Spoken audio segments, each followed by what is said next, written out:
这是一部只有到了40岁才能看懂的电影，也是把舒淇伤得最深的电影。因为就是通过这部电影，她和黎明因戏生情，开始了一段不为人知的地下恋情。只不过没过多久，他们就被狗仔队拍到同入酒店公寓的画面，这一下瞬间在娱乐圈炸了锅，并且直接把舒淇给推到了风口浪尖上。因为黎明的粉丝认为，一个靠风月片起家的女人根本配不上他们的偶像。即便是在这个时候，舒淇早就凭实力成功转型了，但他们却依旧不买账，因为这已经成为了舒淇甩不掉的污名，所以导致了他们俩的爱情从此就成为了娱乐圈的意难平。而他们的经历就很像今天要讲的这部电影，因为他们饰演的剧中人利用初恋时的爱情来掩盖出轨的真相，所以被很多人称之为最佳的爱情片。可事实真的是这样吗？那么今天就让我们一起来分析这部电影《玻璃之城》。讲电影之前呢，我们还是把时间线拉到1997年的花莲夜，一对恋人正在赶往英国康桥的路上，他们想要在钟声响起的那一刻一同来庆祝新年的到来。可由于他们想要尽快的赶到目的地，直接就把车干到了120码，所以想也能想得到，在这繁华的闹市中开到这个速度肯定会出事。因此在他们躲避人群时，突然的一个急转弯就导致了车辆侧翻，同时也让两人双双殒命。然而正当大家为他们感到惋惜的时候，事情却出现了反转，原来他们并非情侣，也不是夫妻，而是一对偷情的恋人。因此消息一出，一下就传到了各个国家，所以当男人的家人看到后都不敢相信自己的眼睛。你看清楚是 Daddy 啊， Daddy 你都不认得。 Shut up! It's not him. Daddy 在香港做生意，怎么会在英国呢？他们不信，当然不信，因为这样的欺骗和死亡的消息和男人平时的表现根本不相符合。所以男人的儿子大卫连忙赶往英国去确认消息的真实性，却没想到死者就是他的父亲，而这名女性死者也有家庭，并且他的女儿阿玲也同时赶到了这里。可让他们都万万没想到，警察还表示两位死者不仅仅是地下恋人那么简单，因为他们在香港不但共同拥有一个银行账户，而且还共同拥有一处房产，也就是说他们的关系已经有很多年了。当然眼前的两人对于警察的话也是半信半疑，而且他们还觉得肯定是对方家长破坏了自家的幸福。可现在他们又能怎么办呢？在这陌生的国家，他们也只好一起拿走遗物，然后将死者火化后一同回到香港去处理他们的房产。可这一下飞机情况就有些不对了，本来在英国两人就互相瞧不起对方，所以阿玲作为本地人很快就搭上了出租车离开了。可大卫呢就没那么好了，因为他从小在美国长大，只会一些什么你好啊对不起之类的蹩脚中文，跟司机在那儿讲了半天英语，两人愣是一句都没听懂。而阿玲呢虽然对这小子确实有成见，但毕竟两人是一起回来的，所以看在他长得帅的面子上，就让司机退了回去，决定帮他一次，和司机沟通了地址。你记得明天11点在太子行律师楼啊？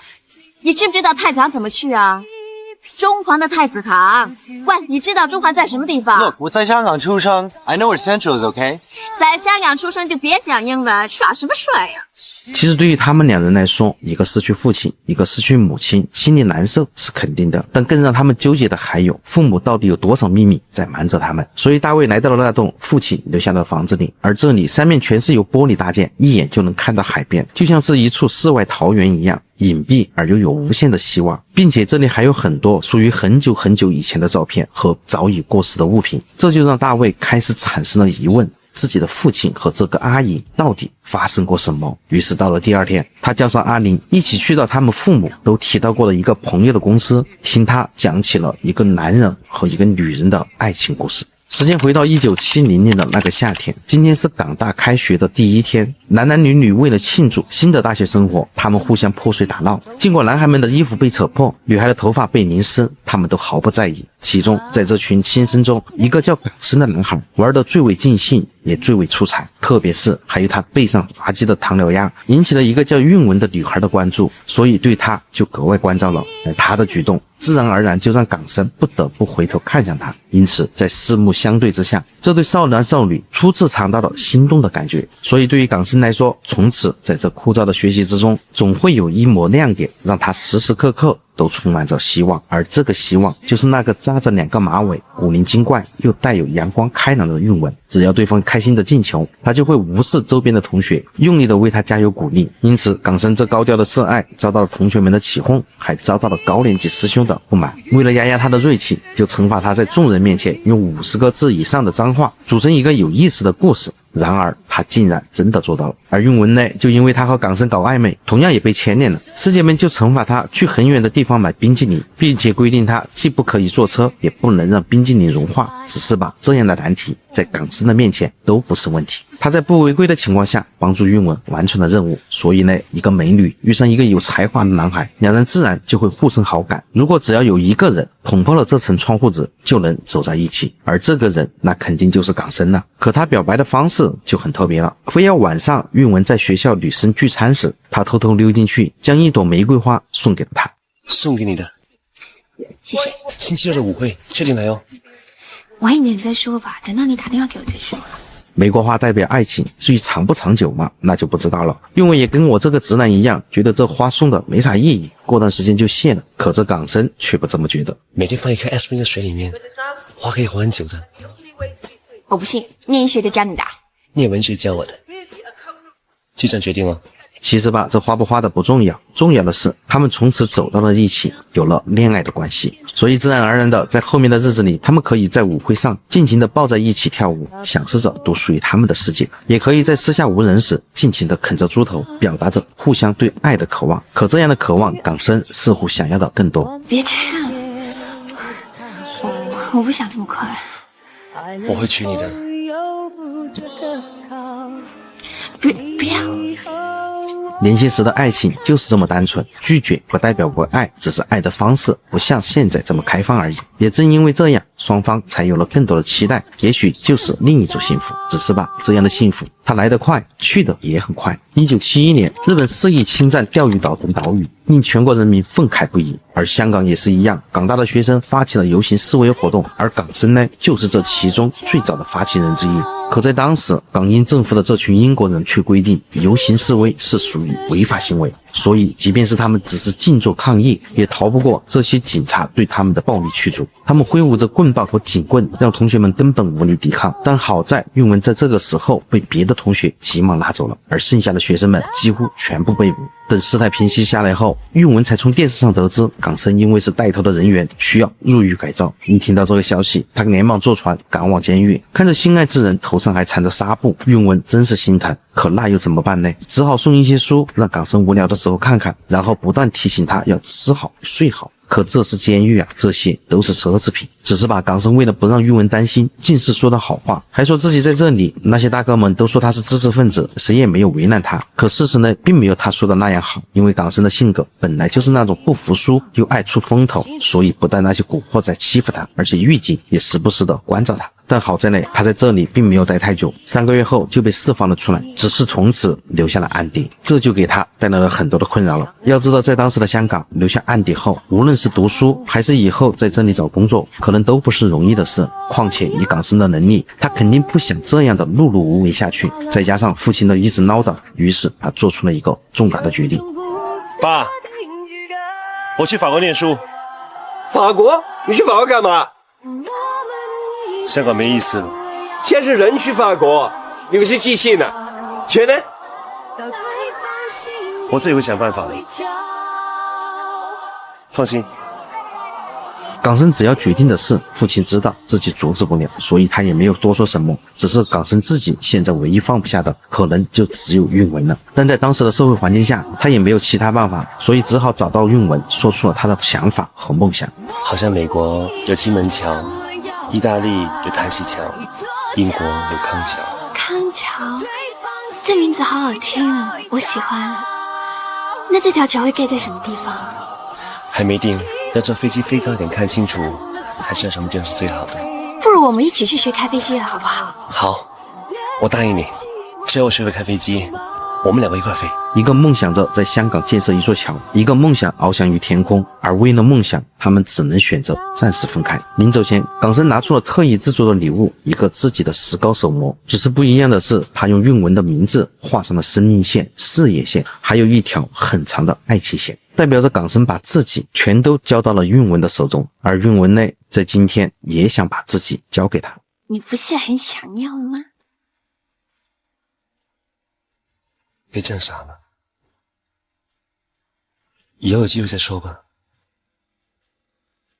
第一次韵文拒绝了港生，是因为他们太小，没有做好准备，而这一次港生也同样拒绝了韵文，因为自己留有案底，马上又要出国，所以2次的错过都是来自于他们内心对责任看得太重。可对于一对情侣来说，其实最可怕的可能不是有多少矛盾，有多少生活上的不一样，因为这些只要能在一起解决掉，都不会成为大问题。而异地恋就不一样了，更何况一个在欧洲，一个在香港，一个是白天，一个又是在晚上，再加上当时打一次长途电话可能会用掉几天的工资，即便是他们一天要打几份工，也抵不过那寄信的邮票和电话消费。所以时间一长，信件变少，电话也会变少，而矛盾就会增加。从此他们开始互相指责对方，根本就没有再关心他们的感情。而正在这个时候呢，又遇上韵文的父亲去世，他需要在家里陪伴母亲，而港生建筑学位还要读很久，所以渐渐的他们那情感中的孤独就会油然而生，而身边就会有另外的异性出现，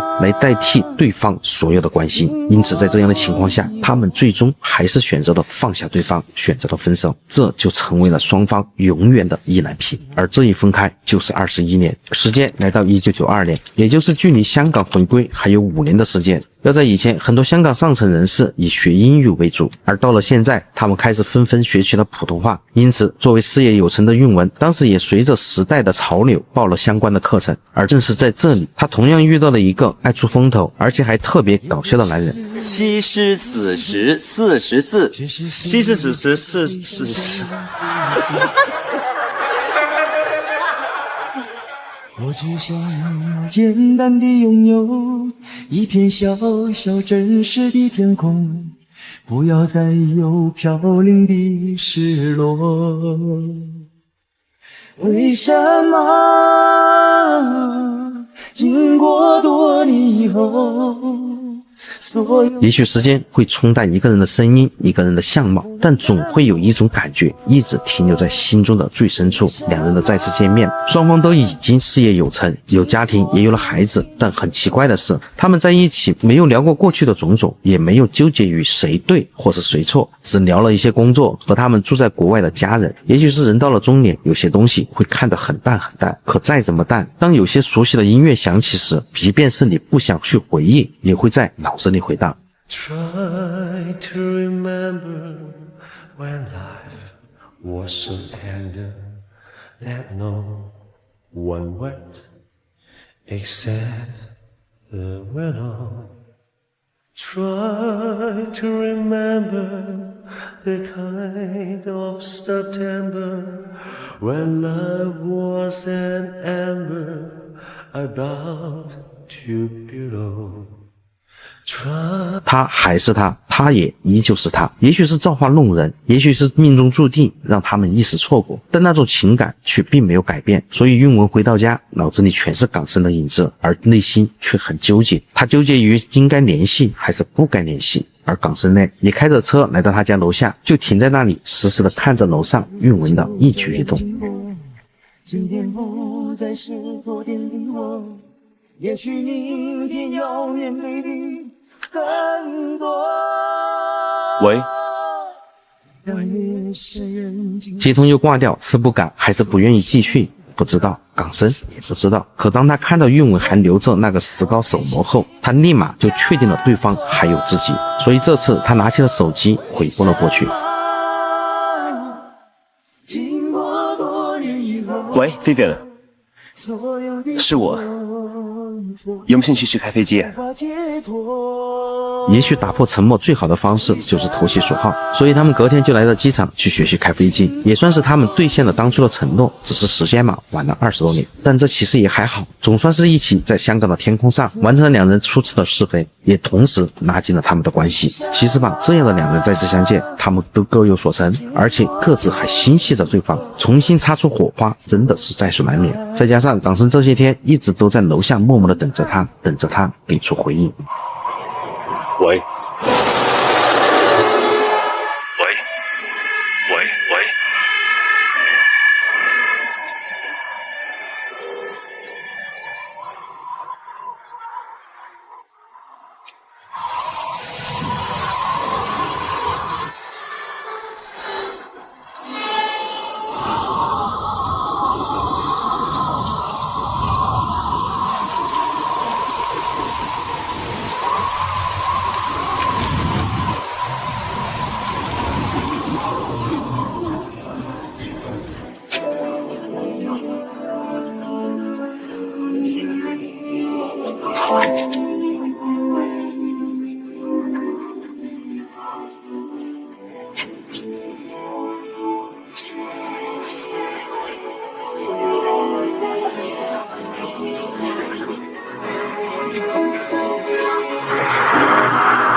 也许一切的情感都来自于双方的义无反顾，可这样真的是对的吗？而他们现在不会去想，也不敢去想，唯一能想到的是要去弥补过去没有做过的事，还有就是既然能重新走到一起，那就享受着当下吧。所以他们在一个隐蔽的地方买下了一栋房产，而且把关于以前的种种回忆都搬到了这里，也包括了以前的邮箱，还有港生一直留下的那些来往的信件。这些全都是我以前寄给你的信。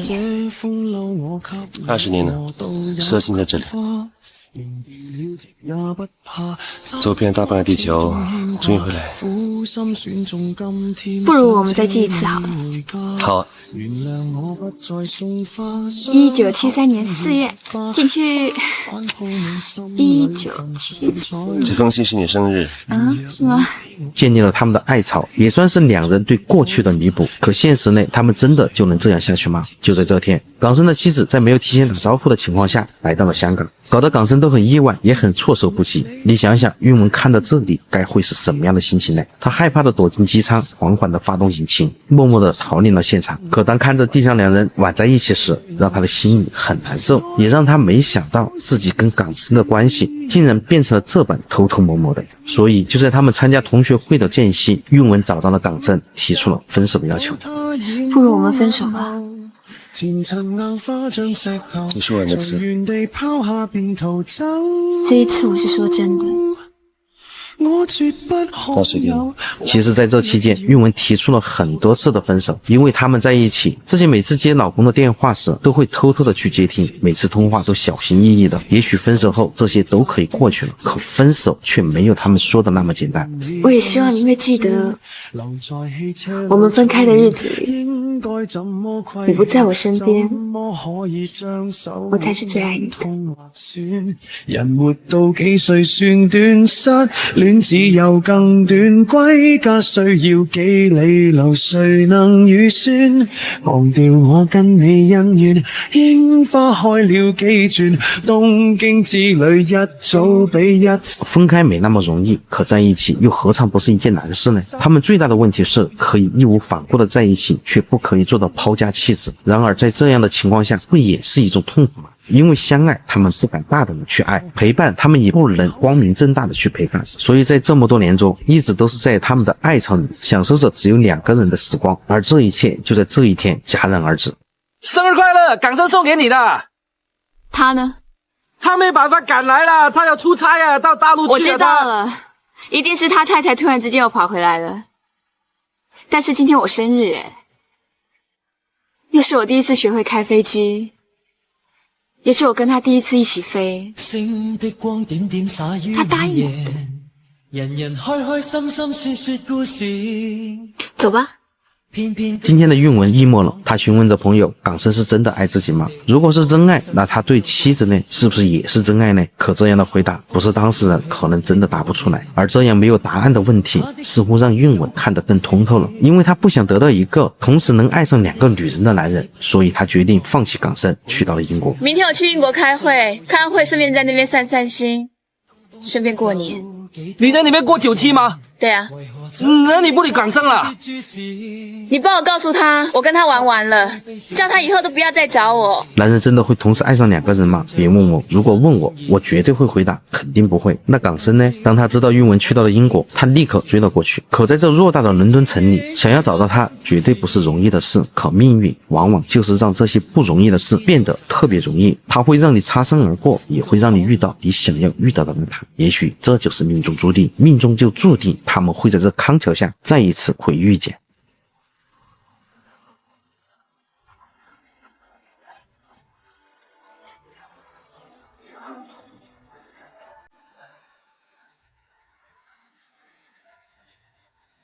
愁緒揮不去苦悶散，不去，為何我心一片感情已失去，一切都失去。他们逃不过对方，也逃不过命运。可上天不知道是不是因为羡慕，又或许是不想让这样的情感继续下去，所以就在97跨年的这一天，让两人以这样的方式结束了他们的生命。而两人的故事也讲完了，而大卫和阿妮也开始陷入了沉默。他们不知道该怎么去评价，也不知道该怎么去面对，只是在接下来的日子里，他们一起重新走过港大的校园，走过父母曾经牵过手的那条走廊。渐渐的，他们从听故事的人成为了故事中的人，也从开始的互相厌弃，慢慢的变成了互相欣赏，并且大卫还为此写了一首歌想送给阿妮，只是这首歌的名字却没有想好。用你的名字好吗？好啊，其实你中文名字叫什么？康桥。康桥。怎么了？不好听吗？我妈咪帮我取的。你不喜欢，那有你的名字啊。不是，我也叫康桥，Daddy 帮我取的。又是一场命中的注定，又是一场爱情的开始。两人就在他们父母留下的爱巢里私定了终身，也延续了港生和韵文没有结局的爱情。最后就在香港回归的当天，他们将父母的骨灰装进了烟花里，随着一道光线冲上天空散落时，影片也到此结束了。玻璃之城其实是我一直都想要讲的电影，只是我一直都在纠结到底要讲成什么样才好，是讲他们的意难平，还是批评他们的出轨，我真的不好把握。对于他们的感情来说，确实是令人惋惜的，但从我个人观点来说，我不太喜欢他们用这样的方式在一起，但我也不知道他们该如何去处理。我们回头想一想，其实他们在重逢后应该有3种选择：一是可以仅此而已，点到为止，然后去致敬那终将失去的青春；二是抛下所有，义无反顾地和对方在一起，走向未来。但他们都没有选择，而是选择了埋藏于暗处，偷偷的作为情侣在一起生活。所以必定他们会遭到道德上的谴责，因为在现实中这是不符合道义的，而且这种状态也是注定无法长久的。可能正因为是这样，导演很巧妙地选择了让这对恋人的关系终止于死亡，但就这样的结局对于他们的爱情又是残忍的，所以才有下一代的延续。